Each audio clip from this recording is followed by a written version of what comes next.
Real Bedford is the first Bitcoin football club. They have dreams of playing in the Premier League. But can a non-league team powered by cryptocurrency actually work? We're going to find out the risks involved, how easy the matchday experience is using only Bitcoin, and how they attracted $4.5 million worth of investment. But who is the man behind this unique football club, and what was the first thing he did when he bought the club back in 2021? The first thing I did was change the name in the badge. I thought it'd be quite funny to be Real Bedford. It's brilliant. Because it's like if you think the Burnabout and then this, I just think that's quite funny. Quite like the idea one day in the FA Cup, people drawing out Real Bedford. It's like a five-a-side team name. And then the badge it's like, I go to the US a lot. It's in the Raiders. I went to a Raiders game at Oakland. I've been to the Vegas one as well. It's just brilliant. It's black, it's rock and roll. They play Metallica. They've got Skull and Crossbones. They've got like an anarchist approach. It just suited me, and I was actually surprised no other team in the UK have done it. So Pauli have done it in Germany. I was like, great, we'll do that. We sell so much merch. Last season, our first season, we sold over £100,000 of merch. Sold 2,000 jerseys. Step 6, 10, 15, 2,000 jerseys. And so if a football club is going to be successful, it has to be a business. The brand is part of the business. It needs its own identity. Yeah, it needs its own identity. Look, we're anarchists. Yeah, I don't care for authority. Yeah, I don't give a the FA say, really. I don't care about the I don't care about the local council. I don't care. How much has to change the infrastructure of the football club in terms of the stadium and stuff to meet the requirements to go up the leagues? How far ahead do you have to plan that? Not too much. Like, we have to put that standard for grading and a couple of other bits. Yeah. And if we get promoted by March next year, we'll have to have turnstiles and a couple of other bits. Yeah. The ground grading here, we can do step 3, step 2. You might be able to sweat step 1, but I'm not sure. But that doesn't matter because we're already working on developing a new ground anyway. We've just got to find the site, we get the planning completed, but yeah, we're already thinking about that. What did the manager say to you that he needed to get this team promoted? Rob is an absolute professional. He was a professional footballer. He played for Forest Green, played for Stevenage. He's a professional. He said, to do what you want to do, I have to run this like a professional club. These are what I need in terms of facilities, infrastructure, equipment, and we've provided everything we can. Now, we haven't got all of it yet, but we need a training centre. You know, we're still training on school 3G pitches. We want our own training centre. But there's a list, and I try and deliver everything. But ultimately, Rob needs a budget for the team, budget for his backroom staff, facility services, and professionalism, absolute professionalism. And so, at the start of each season, I just go, what do you need to get promoted? Well, to be a chance I compete, he tells me, and I perform it. Rob says to me, one game at a time. So if I'm like, oh, you know the game we've got against Lions next, he's like, no, tree. That's all I'm thinking about is tree. I'm that with seasons, one season at a time. So I've fully planned next season. I've brought in the sponsors. I've run the budget. If we win the league today, I'll sit down with Rob tomorrow and I'll say, what do you need for next season? Yeah. And I'll make sure, come pre-season, we have it. Rob, what attracted you to this football club at Real Bedford? I think firstly, I'm from the area, so that's a big pull. Obviously, my playing career was away from here, so to get a management opportunity in your hometown has been great. And then obviously meeting with Pete, Emma, Tom at the time, it was a no-brainer really to come on board and be a part of. It was an exciting journey, as you can see today. What was the biggest obstacle in the beginning when you took the role? I think probably in general everyone wants to beat you. You're sort of everyone's sort of big game, and look, that's what you want. That's what you're in for. Why would you be in it otherwise? You want to be the team that everyone aspires to be. That means you're doing something right.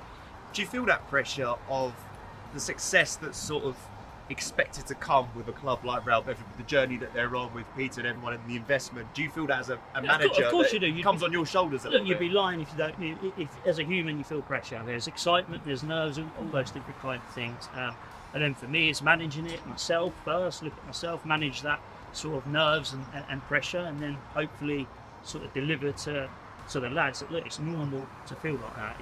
That's a good thing. If you don't have that, then that means you haven't got that competitive edge, that sort of winning mentality. The best have those nerves, have those pressures, and it's how you deal with it. And that's what ultimately will get you up the level. Hopefully you can gain promotion today. I know you take it one game at a time, but what would you need next season from Peter to look at getting back-to-back promotions? Good question. For me, it's not so much Pete just carry on what he's doing. He's helping me. He's there for me if I have questions. The relationship's really good, and that's it really. I'm happy with what we've got. Yes, there would have to be some recruitment elements. Really wouldn't need to be drastic. So no, I'm happy with the direction the club's going in. It doesn't need any wholesale changes or anything like that. So for me, it's to continue building what we are doing now. Real Bedford are the first Bitcoin-powered football club. Yes. What are the big risks? There's none. There's no. No. Look, without Bitcoin, this club still works. You can come, you can buy a ticket, you can buy a hoodie, you can buy a burger, I can take the money. We can still put sponsors on our shirts.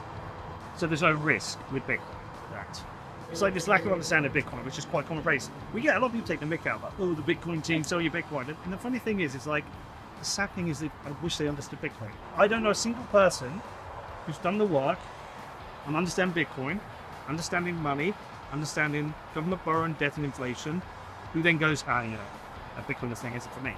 Once they get it, they're in. All these people here, I was going to say, you've these got hundreds of people here, here they've come from all around the world. Yeah. America's going from Minneapolis, second year in a row. Brazil, Switzerland, Austria, Germany. They all get it. They're all here. What brings you to Real Bedford? Came here for a conference. Found out about the team here yesterday. I was just blown away by the passion that Peter has for it and everybody here. So we had to come through and support. Hey, two reasons. We were here for the conference, yes, but part of the conference coming to this game was one of the reasons we came. Yeah. We have the jerseys at home in Canada. We have Real Bedford jersey hanging on the wall. Peter's a Bitcoiner, we're Bitcoiners, so we support Bitcoiners. That's why we're here. Is this your first game in England? It is. First football England. match in England. Not mine. It's there. And how does this compare to football back where you guys are from? In Toronto? Right now, the stadium's a little bigger in Toronto, I'm not going to lie. But Real Bedford's on the right path. The passion's here. The passion's And alive. how far can this club go? All the way! All the way. All the Premier way! League. Do it! What brings you to Real Bedford? Bitcoin. Bitcoin brings me here, and I'm glad I came. Where have you come from? So I'm Brazilian, but would come every Saturday. Is this your first football match? Yes, it is. But yeah, I know that we are going to win today. 7 against 1 is my bet, and I'm all in, as you can see. So And how's your non-league experience been so far? my non-league it's amazing. I'm loving it. I can easily come all Saturdays. I'm all in already. I'm saying. Where have you come from today to watch this game? Minneapolis, Minnesota. How much are you enjoying your non-league experience? Non-league's the best. This is amazing. I love football. What is it you like about Real Bedford? I love the story, the whole story behind Peter McCormack, growing the non-league football, giving back to the town, supporting the town kids, the entire package. And how much you love Bitcoin? Yeah. Ask my wife. Yeah. How do you spend your Bitcoin at the club on a match day? If I wanted to buy a hoodie, Yes. how do you price up what a hoodie's worth? And does that ever change in terms of Bitcoin going up and down? Well, all you do is Yeah. you go in and you put the amount in £55, Yeah. press charge, we'll pop up a QR code, Yeah. you'll work out the amount of Bitcoin to charge. Okay. You scan it. It's really easy. And what we do as a club is, all the money we take in pounds, we use that to operate the club. Yeah. And everything we take in Bitcoin, we leave in the treasury and we don't touch it. It's Oh. a question before we play again. We get rid of the barrels from the club, we're holding the Bitcoin, because it keeps appreciating. Could we see Real Bedford buy a player using Bitcoin? Of course. I mean, look, if another club turned around and we wanted to decide and they said, well, we're going to get paid in Bitcoin, we could. Theoretically, I'm not going to do it because I want to keep our Bitcoin. I want to give rid of Right. those shitty barrels. If a player wanted to get paid in Bitcoin, is that something that you could do later down the line? We can do it now. Connor Oakhurst, who played for us last year, we paid him in Bitcoin. That's awesome. No, it's just, look, if you want Bitcoin, we'll pay you in Bitcoin. Would you ever like to be paid your football salary in Bitcoin? Oh, absolutely. Absolutely. It seems to be the new thing that's going to take over, so yeah, buzz it. I think I'd do part of it, I wouldn't do all of it, just because then I have assurances of knowing where some of it is, if that makes sense. I personally don't know enough about Bitcoin, so I'd need a few lessons on it before committing to it. But I don't see why not. I'm not sure, because I don't know a lot about it. Probably sterling. That's a tough question. Is it high or low right now? It's 59,000 a Bitcoin at the minute. Yeah, I mean, I'll probably get like 0.1, but yeah, I'll take Bitcoin. I don't mind, mate. I just get paid what I'm worth. That's what I say. Put hard work and you'll get paid more. What do you know about Bitcoin? Nothing. Absolutely nothing. Everyone laughs at us, takes the mick out of us, yet we are probably the most well-capitalised club at tier league football. We'll get to the end of the season, our Bitcoin treasury has about 4.5 Bitcoin in. What's that? £260,000? Yeah, we just don't touch it. And that, do you know what? In 5 years' time, that might be £8. I mean, it's volatile, it's an asset. Well, yeah, and people are trading in and out. But it will go up, like, directionally forever. And how do you deal with the haters? Depends what type of hater they. Some of the people who moan about the money in the game, just I guarantee you, everybody who hates what we're doing if they've never heard of us and I'd come in and bought their club and done this, they'd love it. Because they've got, we've gone from 40 people a day come to a game. We'll have 800 people every day. Amazing. We've gone from a club that had no money to a club that's had back-to-back promotions, ladies top of their league.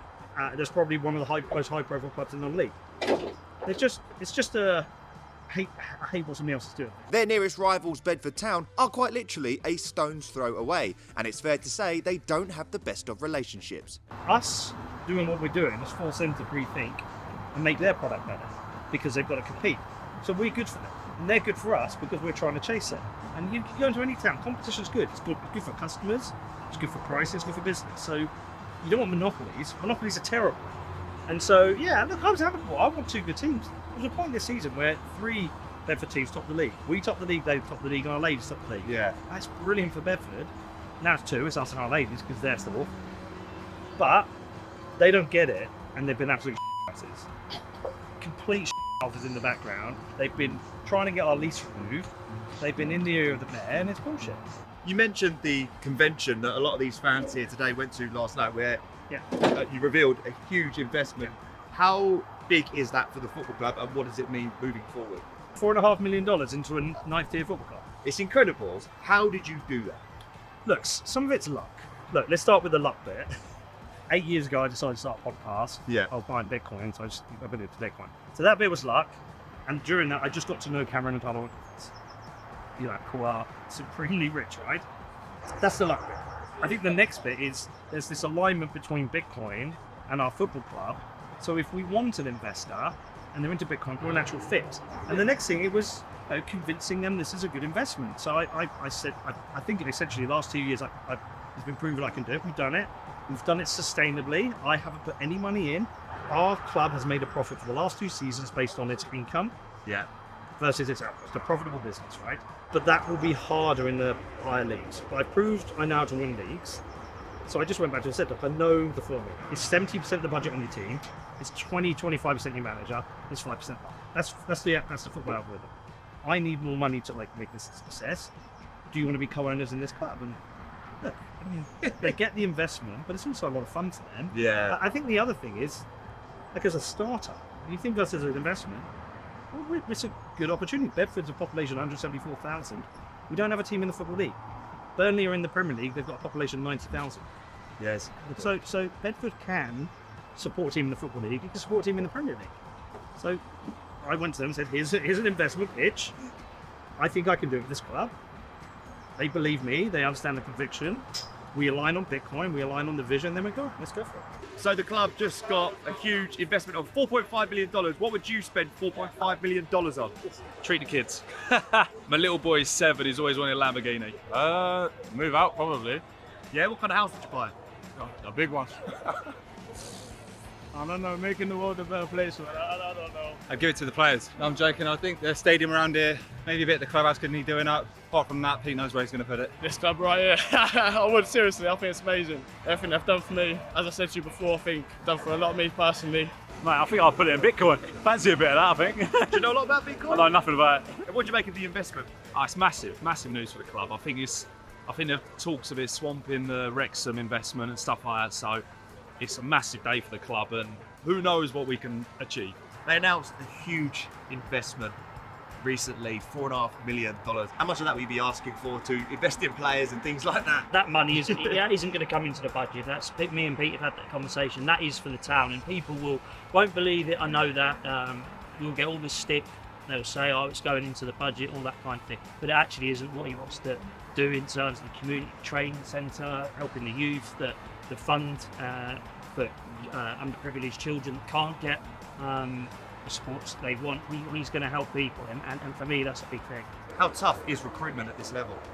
Yeah, of course it is, especially with the fact that everyone knows what the club is trying to build, so you can get the wrong types that want to come and play for a football club. But that's down to me, the staff, to work that out. We meet players 2 or 3 times before we sign them to learn their personalities and to learn about ourselves. We have a list of what we want, and then we hopefully go and get that. But first of all, for me, it's learning about the characters. How can you translate your skills, what you've learned playing professional football, into non-league? I think that's probably where managers go wrong. They try and sort of relate to when they were a pro, all those different things. For me, it's just helping the boys, being honest. I've dipped into non-league as well at the back end of my career when I finished, so I understand how hard it is to work and play football. That's Saturday, Tuesday, Thursday, Saturday. It's relentless, and sometimes you look now when you're getting games called off, some teams are going back to back. For me, it's just I set standards that I suppose might be a little bit higher at times in terms of the commitment I expect, and twice a week training, whereas some clubs are only once a week. But no, I don't think my background of being a professional footballer isn't why I can't relate that to the boys. They have to trust me, I trust them, and it comes as a mutual way. And what would promotion mean today? Yeah, look, we're relying on another result as well, so for us it's to win the game and then see what the result is elsewhere. Obviously it'd mean a lot with Pete's sort of event that happened yesterday, and the fact that there is going to be a bigger crowd. It'd be huge for the football club. For me and the players, it is another game that we've just got to focus on to win. My own personal ambitions are to go into full-time management where I was as a player, and that's an ambition I'm going to fulfil. So I'm taking each game as it comes. Hopefully we can get a promotion, and then we plan again for a step forward. How long will it be until we see Real Bedford in the Football League first? Hopefully we go up today, and I think we can win step 4 next year. Yeah. It gets harder then. Step 3, 2 and 1, we're getting their own issues of being part-time versus full-time. Every team is professional, has a budget. I mean, you saw Wrexham, they outspent everyone their first year in the National League, they didn't go up. Yeah. They lost in the playoffs. It's hard. I said if we could do it in 10 years, that'd be an incredible achievement. And so really, it'd be 8 more years to do 4 more promotions. Yeah. And I think that's kind of realistic, because you're giving yourself 2 goes at each one. The first one, okay, if you don't do it, well, what did we learn? How do we do it next year? But I think if you've got the money for the budget for the team and the manager, I think you should be able to do each division in 2 goes. Mate, No, I appreciate thank you so it. much Thank for your you. time, Peter. All right, Look forward to the journey.